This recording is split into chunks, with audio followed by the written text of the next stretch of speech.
Hi, it's me again with Corel Draw Tips and Tricks, and somebody watched this video I just made today, and I power clipped this so I could show the customer, and they were a little bit confused. I've made a couple of videos like this before, but I thought I'd go ahead and do this one again. They asked how you could share this file because it's a Corel file.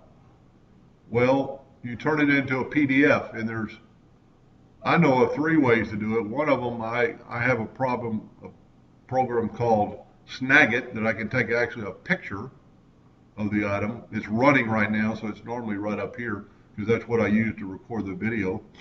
The other one is a program inside of Windows called the snipping tool, and you just click on that and press on new, and then cursor what you want to take a picture of, and it evidently didn't work. Here we go. You get to that crosshair and it's going to highlight, and then you just save it as you would another normal file, save as.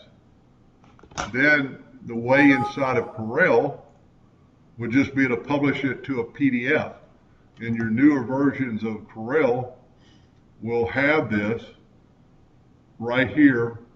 No, let's paste. There it is right there, publish to PDF.